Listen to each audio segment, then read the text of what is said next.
If you asked anyone in that narrow street of Ogudu Road who was the most beautiful girl in flat 3B, they would not hesitate. They would say Monica. Monica with the honey brown skin that seemed to glow even when NEPA took the light. Monica with the waist beads that whispered when she walked. Monica whose laughter could travel from the balcony down to the akara seller's stand. Monica who wore red lipstick at 8 a.m. just to buy bread. But if you asked who was the most peaceful girl in flat 3B, the one who never owed the water vendor, the one who greeted the security man by name, the one who remembered to bring small change for the keke rider, they would say Sharon. Sharon with her simple braids and soft voice. Sharon who ironed her clothes the night before work. Sharon who said please even when she was angry. Sharon who believed that if you did good, good would circle back. They were 26 and 28 respectively. They met by accident. Lagos had thrown them together the way it throws strangers into buses, tight, sweaty, and uncertain. Rents had risen again, salaries had not. A mutual colleague mentioned that a girl was looking for someone to split a one-bedroom flat. That was how Monica and Sharon became roommates. At first, it felt like destiny. They shared noodles at midnight, they gossiped about their bosses, they laughed about Lagos men who promised heaven but couldn't afford Uber. They braided each other's hair on Sundays. They were different, but it worked. Monica was fire, Sharon was water. And for a while, the balance was beautiful, until the first incident happened. It was a Friday evening at a small lounge in Ikeja. Nothing serious, just music, grilled chicken, and cheap cocktails with too much ice. A tall banker named Uche had been talking to Sharon all night. He leaned in when she spoke, he laughed at her dry jokes. He asked for her number. Sharon had blushed. She wasn't used to that kind of attention, not when Monica was around. Monica had been at the bar when she noticed the way Uche's shoulders angled towards Sharon, the way his hand lingered when he passed her a drink. Monica watched. Then she smiled. She walked over slowly, hips swaying like she had background music only her could hear. Uche, right? She said, sliding between them. You didn't tell me you were ignoring me all night. Uche laughed nervously. I wasn't ignoring you. Oh, really? Monica tilted her head. Because I thought you liked confident women. She touched his arm. Light, casual, intentional. Sharon stepped back. By the end of the night, Uche was buying Monica a ride home. He never texted Sharon. That was the first time. The second time hurt more. Sharon had mentioned a guy from her office. His name is Femi, she told Monica one night while they ate rice from the same plastic bowl. He's calm, different. Monica's eyes sparkled, not with happiness, with interest. Is he fine? Monica asked. He's okay, Sharon shrugged, trying to sound casual. Monica grinned. Send me his Instagram. Sharon hesitated. She didn't know why, but she sent it. 2 weeks later, Femi was in their living room. Not for Sharon, for Monica. She had randomly run into him at a cafe near Sharon's office. She had randomly discovered they had chemistry. She had randomly invited him over. That night, Sharon lay in her room listening to Monica's laughter float through the thin walls. She stared at the ceiling. Something inside her had shifted. The pattern continued. It became predictable. If a man held Sharon's gaze too long, Monica would notice. If Sharon mentioned a crush, Monica would investigate. If a date went well, Monica would suddenly need to borrow Sharon's dress and show up at the same location by coincidence. And afterward, Monica would sit cross-legged on the couch, filing her nails, smiling. You are too soft, Sharon, she would say. Men like challenge. They like fire. They can't resist me. Sometimes she laughed, sometimes she didn't. I could take any man you like, Monica once said casually, scrolling through her phone. It's not even hard. Sharon forced a smile. It's not a competition. Monica looked up slowly and laughed. That was when Sharon stopped dating. She didn't announce it, she didn't complain. She just withdrew. When men approached her at church, she said she was busy. When colleagues tried to set her up, she declined. When her mother asked her about marriage, she said, God's time. Because what was the point? Every interest felt temporary. Every connection felt borrowed. She began to believe something dangerous. Maybe Monica was right. Maybe men simply preferred girls like Monica, louder, flashier, harder. Meanwhile, Monica thrived. She glowed under attention. She posted pictures with captions like unbothered and irresistible. She laughed louder, dressed tighter, came home later. Sharon noticed, but she said nothing. Until the day David walked into her life. It was raining that afternoon. Proper Lagos rain, the kind that floods gutters and ruins sandals. Sharon had been stranded under a small shop awning, hugging her handbag to her chest. A car stopped in front of her. The window rolled down. "Do you need a ride?" the man asked. He wasn't overly handsome, not in Monica's way, but his eyes were steady. Sharon hesitated. "I promise I am not a kidnapper," he added, smiling slightly. She laughed despite herself. That was how it began. His name was David. He was patient. He listened when she spoke. He asked questions and waited for answers. He didn't interrupt. He didn't boast. Sharon didn't tell Monica at first. She was afraid of Monica stealing another one of her boyfriends. Still, David persisted.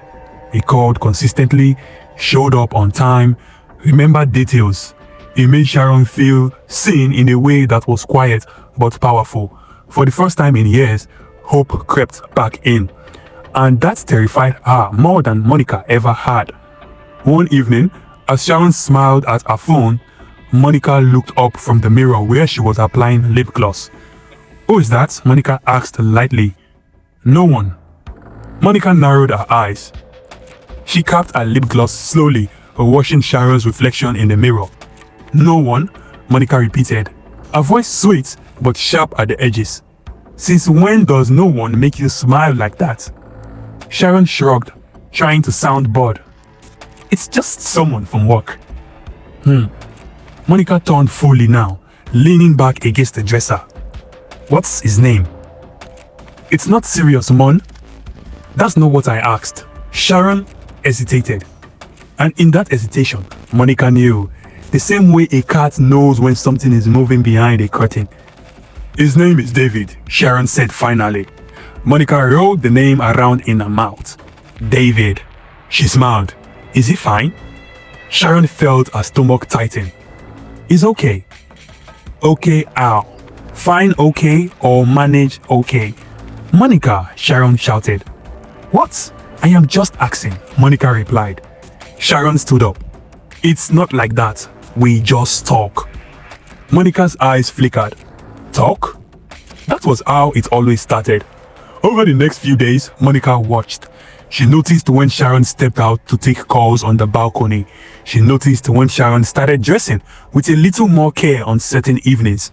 She noticed the way Sharon's voice softened when she said, "I'll call you later." Monica said nothing, but she was calculating. One Saturday afternoon, Sharon made a mistake. She left her phone on the couch while she went to the bathroom. It buzzed. Monica glanced at the screen. David, the name glowed there boldly.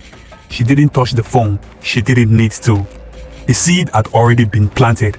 That evening, Monica sat cross-legged on the floor, scrolling through Instagram. "Let me see him," she said casually. "See who?" Sharon asked from the kitchen. "David, I want to see what has you glowing like morning devotion." Sharon walked in slowly. "There's nothing to see." "Show me." It wasn't a request. Reluctantly, Sharon handed over her phone. Monica studied David's picture. It wasn't flashy, clean cut, calm smile, simple shirt. Monica tilted her head. "He looks decent," she said. Sharon took the phone back quickly. "He is." Monica's lips curved. That tone, possessive, hopeful, dangerous. Monica made a move 3 days later. Sharon had mentioned absent-mindedly that David would be picking her up from work on Friday. Monica happened to finish early that same day. She happened to be in the area and she happened to need a ride home. When David pulled up in front of Sharon's office building, he saw two women waiting. One he recognized, the other was impossible not to notice. Monica walked forward first. "You must be David," she said, bending slightly to look into the car window. "I've heard so much about you." David stepped out politely. "Good afternoon." Monica extended her hand. "Monica, the famous roommate," she said. Her hand lingered a second too long. David smiled, but it didn't reach his eyes. "Nice to meet you," he said. Sharon watched carefully. She had seen this movie before. The charm, the leaning, the light touch on the arm, the laugh that lasted half a second longer than necessary. On the ride home, Monica sat in the front seat. She complimented David's car, asked about his job, tossed her hair when she laughed. At one point, she said, "So, how did you even notice Sharon? She doesn't like attention." Sharon stiffened. David glanced at her briefly in the rearview mirror before answering. "I noticed her because she doesn't like attention." Monica blinked. Oh, it was subtle, but it landed. The following week, Monica escalated. She followed David on Instagram. She liked 3 old pictures in a row. She replied to one of his stories. "Nice view. Where was this taken?" He responded politely, short, distant. She sent a laughing emoji. He left it unread. Monica frowned at her phone. That had never happened before. Never. Men didn't leave her unread. She adjusted her hair and tried again the next day. "Are you coming over tonight?" Sharon mentioned movie night. He replied 2 hours later. "Yes, I'm coming. To see Sharon." "Sharon?" Monica stared at the screen. Something unfamiliar began to crawl up her spine. Irritation. That evening, David came over with popcorn and small chops. Monica wore a red fitted dress by accident. She sprawled across the couch deliberately. At one point during the movie, she leaned over David to grab the remote, her perfume thick in the air. "Sorry," she whispered. David shifted slightly away. Sharon noticed. Monica noticed that Sharon noticed. And for the first time, Monica felt threatened. A week later, Monica decided to stop being subtle. Sharon had gone to the bathroom. David was alone in the living room. Monica sat beside him, closer than necessary. "You know," she said lightly, "men usually get confused around me." David looked at her calmly. "Confused?" "Yes, they don't know where to look." He didn't smile. "I'm not confused," he said.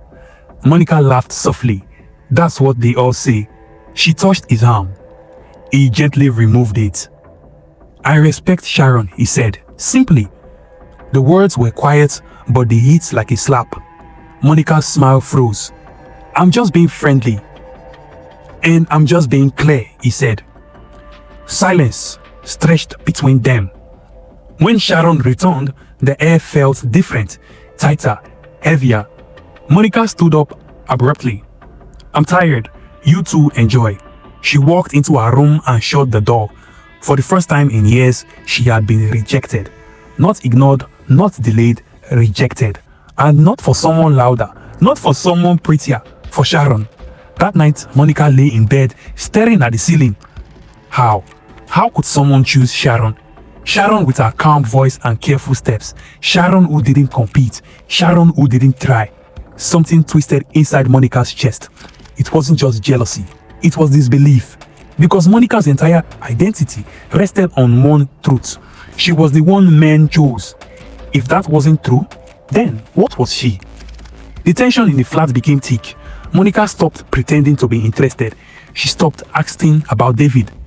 But her silence was louder than her words. She began coming home later again, posting more pictures, laughing harder on the phone with other men, but the performance felt strained.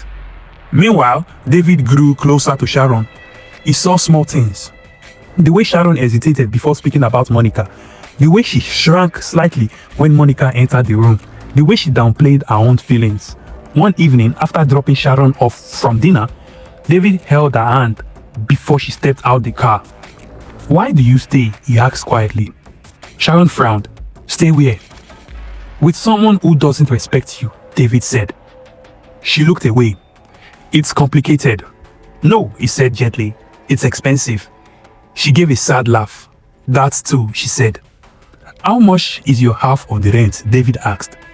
David? Sharon said. How much? David repeated. She told him. He nodded slowly. You don't have to live like this. Sharon shook her head. I can't afford my own place. David looked at her steadily. Yes, you can. She blinked. I will help you, he said, not because you are weak, but because you deserve peace. Sharon's throat tightened. Monica is my friend. Is she? David asked. The question lingered in the air long after she closed the car door. Upstairs, Monica stood by the window watching, and for the first time, she wasn't smiling. The headlights from David's car faded at the end of the street. Sharon stepped out of the gate slowly, unaware that she was being observed. Monica folded her hands. So this is what it feels like, she thought, to be on the outside. Sharon entered the flat quietly. She removed her sandals, dropped her handbag on the chair, and walked straight to her room. She did not come to the living room to greet Monica. She did not explain her late return. She did not offer details. Monica remained by the window, invisible. The next morning, the air between them was brittle. Sharon woke early as usual, swept aside of the flat, boiled water, ironed her blouse. Monica stayed in bed longer than usual, staring at the ceiling. When she finally stepped out, Sharon was already dressed for work. Morning, Sharon said softly. Morning, Monica replied. Silence between them.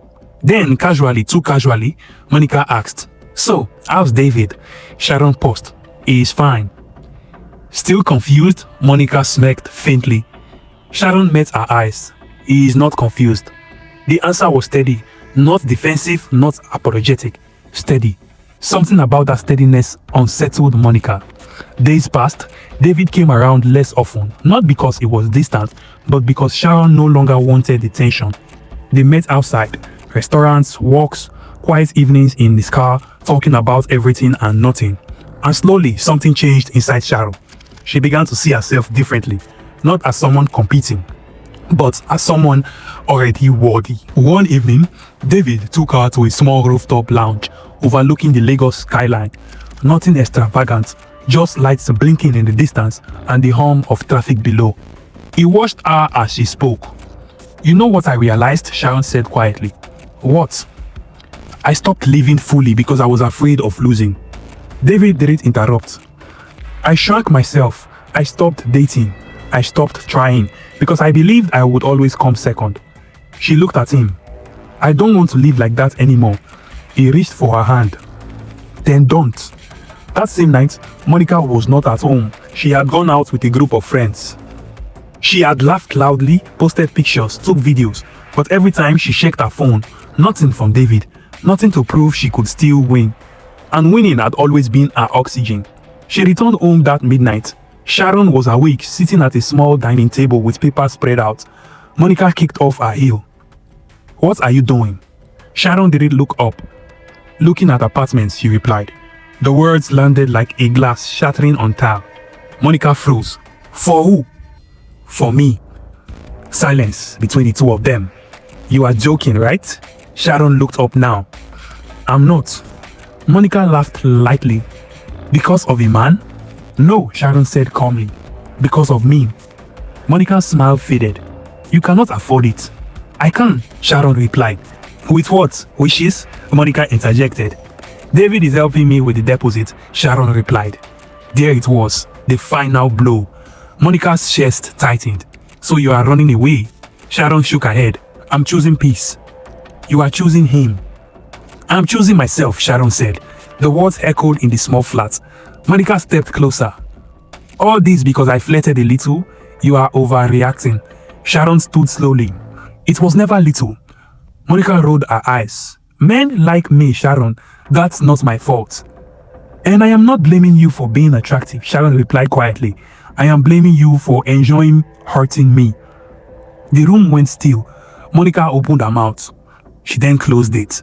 Because deep down she knew it wasn't about attraction, it was about power. And for years she had held it. The move happened quickly.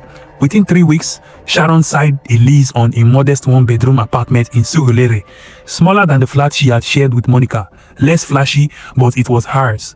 On moving day, Monica watched from the couch as movers carried out Sharon's small wardrobe, her mattress, her plastic kitchen containers. You are really doing this, Monica said quietly. Yes. Because of a man. Sharon paused. No. For me. Monica stood up. You think he will never leave? I don't know, Sharon answered honestly. But even if he does, I will still have myself. That was what Monica never understood. She had built her life on being chosen. Sharon was building hers on choosing. David carried the last box to the door. He turned to Monica politely. Take care. Monica forced a smile. You too. The door closed. And for the first time since they had moved in together, flat 3B felt empty. Weeks passed. Monica adjusted. At first, she enjoyed the space, played music louder, invited friends over, filled the silence with noise. But at night, the flat echoed. No quiet voice from the kitchen, no soft humming while ironing, no one to compete with. And without competition, Monica felt exposed. Meanwhile, Sharon's life unfolded differently. Her new apartment was simple. She bought second-hand curtains, cooked small meals, watered the plants on the balcony. David visited often, not with grand gestures, but with consistency. One evening, months later, he knelt in that modest living room, not with a diamond the size of Lagos Island, but with a steady hand and steady eyes. Marry me, he said. Sharon cried, not because she had won, but because she had chosen. The wedding was small. Close friends, family, simple decor. Monica was invited. She almost didn't go, but curiosity won. When Sharon walked down the aisle, she did not glow like Monica used to glow under club lights. She glowed differently. Quiet, certain. Monica watched from her seat. David's eyes never left Sharon. Not once. Not when other women walked past. Not when music played. Not when cameras flashed. Only Sharon. And in that moment, Monica understood something painful. It had never been about being the loudest in the room, or the most beautiful, or the most desired. It had been about being respected. And respect could not be stolen. It could only be earned. Years later, people on that narrow street off Ogudu Road still talked. They said Monica was still stunning, still magnetic, still impossible to ignore. And they said Sharon had moved to a bigger house now. 2 children, a husband who listened. But if you asked who had won, the answer was not simple, because Monica had always been chosen. But Sharon had finally chosen herself. And sometimes that is the only victory that lasts.